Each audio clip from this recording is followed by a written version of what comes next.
Nakakasagap ako ng kabobohan! Dito banda!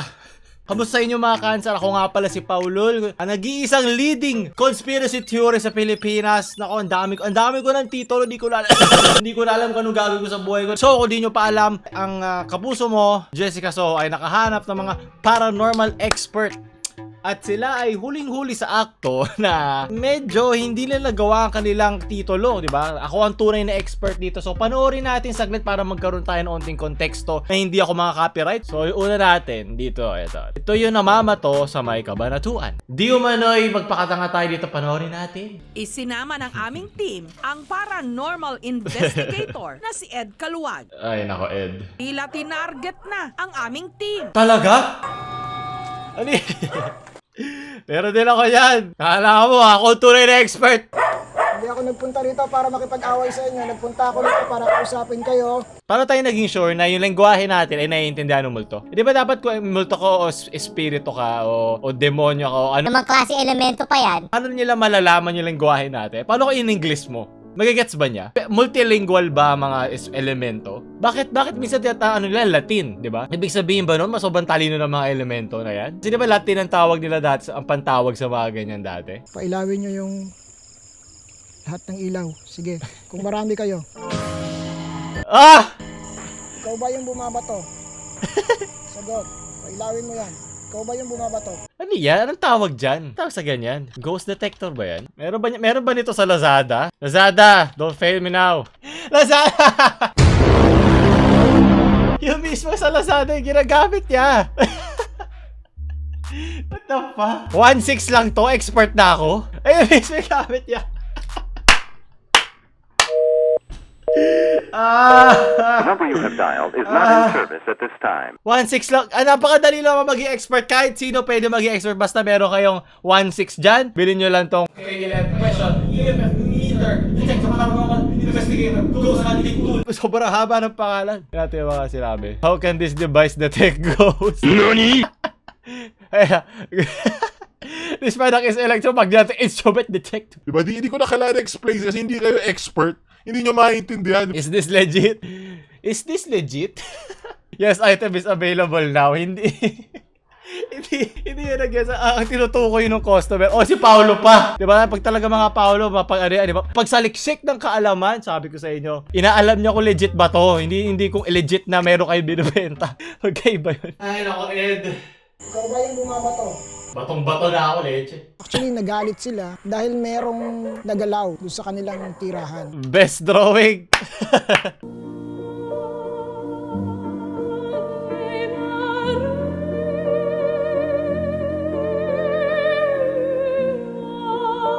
Isa ako sa mga eksperto nitong para abnormal na to. Pag sa ganyan, pag nakakita kayo ng mga muka o ng mga patterns sa mga dilim, sa mga hindi ganun kaklaro na mga lugar, may tawag dyan, okay? Ang tawag dyan ay pareidolia. At hindi yun abnormal, like normal lang yun. Ang ginagawa kasi ng utak natin doon, ginagawa nila ng pattern ang isang walang pattern na mundo. Nasa evolutionary natin na trait yun bilang mga hayop na nag-evolve sa mga early cavemen, papunta galing sa mga bakterya. Mas okay sa species in general, pag nakakita sila ng dilim o mga unknown places na hindi nila alam, na mabigyan nila ng onting meaning, mabigyan nila ng onting mapagkabit-kabit nila yung mga hindi nila magets. Kasi mas okay na invento kayo ng illusion kaysa wala kayong pinapaniwalaan para sa isang hayop. Pabuti nang meron ka nakita dyan parang muka at tumakbo, at least safe ka, 'di ba? Kasi isipin mo yung mga nakatira doon dati sa mga sinaunang panahon, sa mga cave, 'di ba? Marami mga kumakain sa atin, marami mga leon, mga tigre, mga kalaban natin sa Africa. So mas gugustuhin na ng mga unggoy noon, yung mga Homo sapiens noon,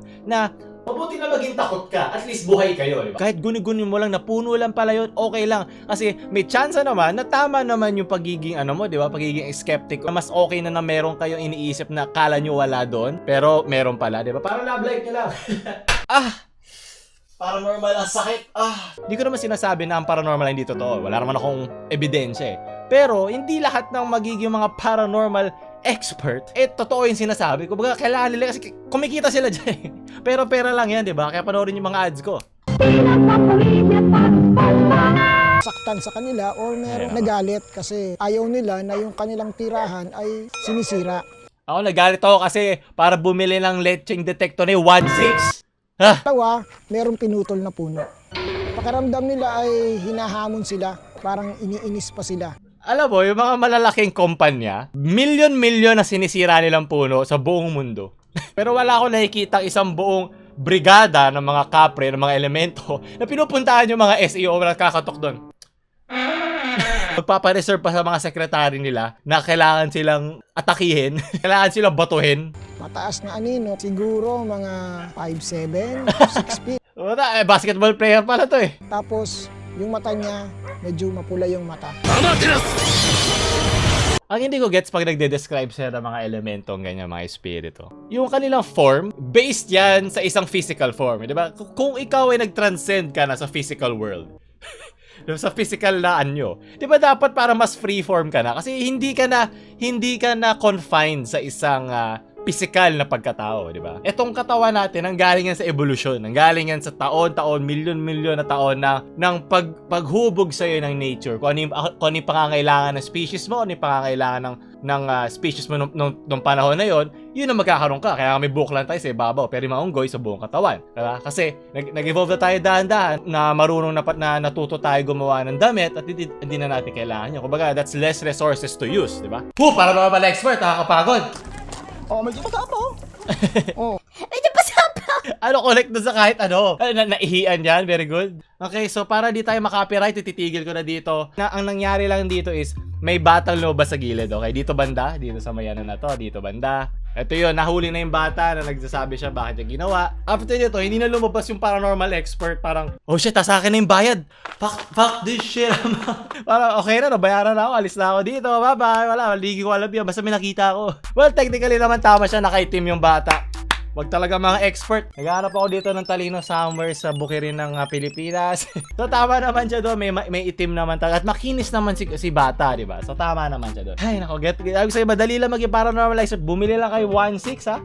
So, bumili kayo ng antena ng ganito, mapupulot kayo sa mga hardware store dyan. Tsaka hanap kayo ng plato, ilagay nyo sa para maging parang disc. At syempre, bilang Pilipinas, kinakyan na ng mga memers ang paranormal expert na to. Kasi nandito na mga meme expert, diba? Yan ang makakatalo lagi sa mga paranormal expert. So, tingnan natin. From Jero, sama rin. Yes. Manga, anime, GM. Nanado na talaga ni Manong yon, okay? Siya ang nagsamon dun sa batang yon, kaya niya ginawa. Tapos umalis na siya. Dala-dala niya yung pera niya. Biniharap pa ako ni Maring Jessica. Bahala kayo dyan. Ano naman to from Emil. Ulitin ko, hindi ako nagpunta dito para makipag-away. Paramdam niyo sa akin ang iyong presensya. Kung marami kayo, pailawin niyo yung lahat ng ilaw. Kung marami kayo, sige.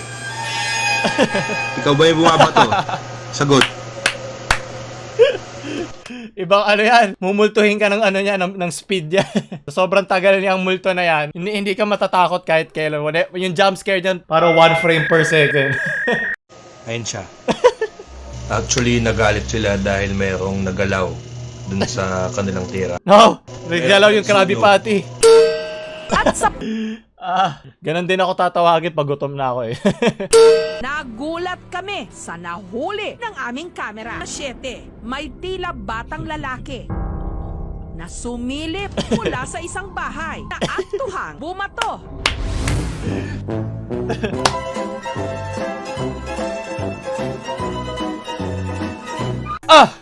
Yung mga tunay na paranormal experts. Talo na ang mga paranormal expert na mga meme experts ng Pilipinas. Medyo matapang. Maraming salamat, Emil Vlogs. From Jera.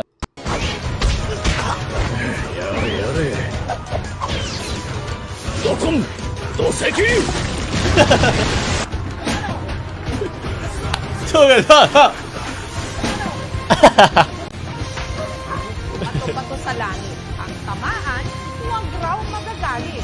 Ganti utak ko. Yun ang uto-uto technique, di ba? Pag magpapauto tayo, hindi mo na kailangan ng chakra. Kailangan mo na ng charot. Please, parang awa nyo na. Pag may mga ganyan sa probinsya nyo, di ba? Huwag naman tayo tayo uto-uto na maniniwala tayo agad. Please naman, maghanap naman tayo ng onting ebidensya. Yung mga sabi-sabi kasi, yung mga subjective na mga accounts, hindi yan tatagal sa normal na usapan, okay? Yung mga feelings, hindi yan tatagal. Kung mahal nyo ako at mahal nyo ang Pilipinas, please, maghanap muna kayo ng ebidensya, siguraduhin yung legit yung source nyo, At bawas-bawasan natin mga para-abnormal dito. Joke lang, di ba? Hindi tayo ng lalaki dito. Tayo isang pampamilya channel. Tayo isang pampamilya expert. Kasi expert tayo gumawa ng mga pamilya dito, mga nabubuntis sa araw-araw. Naging masyado balungkot. Dapat biro-biroan lang to. Sunod na paranormal expert. Ito na ba, paranormal expert na to? Gumagalaw daw yung mga santo. Isang paranormal investigator ang dumating Ay, para nako. suriin Ito na naman. di manoy mga kababalaghang na Meron ako nakita parang mga nakahubad na lalaki. Oy! Diba? So I suspect na yung Oy! paparamdam dito sa lugar. Yung mga nagpaparamdam gusto ng ng kinky na gang of the bangs. Wag niyo ako demonetize. Yun ako isang mabait na anghel. Hindi ako isang demonetize expert. Please. Please! So, okay, para di na atake ng copyright experts dyan. Skip na tayo sa part na hinahanap ko. Ito yung after maglagay ng CCTV sa bahay nung bata na sinasabi niya, gumagalaw daw yung santo. Nagpakita pa nga siya ng video, gumagalaw yung kamay. si Tony mismo nasa altar. Kinukunan ang mga imahe ng Santo Niño. Maya-maya pa. Kitang-kitang siya ang gumalaw. Gusto ko yung meron pa intense music ng Hingi po ko ng pasensya po sa mga nagawa ko. Inaamin ko na ako po umigawa. Ba't ka ganyan? Ba't mo ito ginagawa? Anong gusto mo magpapansin? Gawa ka ng YouTube mo, madali magpapansin. Hinihintay ko po siya sa pong maghiwaga. Hindi po siya naghihiwaga. Ano ibig sabihin nun? Hindi siya naghihiwaga. Ba't mo pipilitan kung hindi kanya trip? Kung hindi kanya trip, higawahan, hiwagahan. Ay, nako.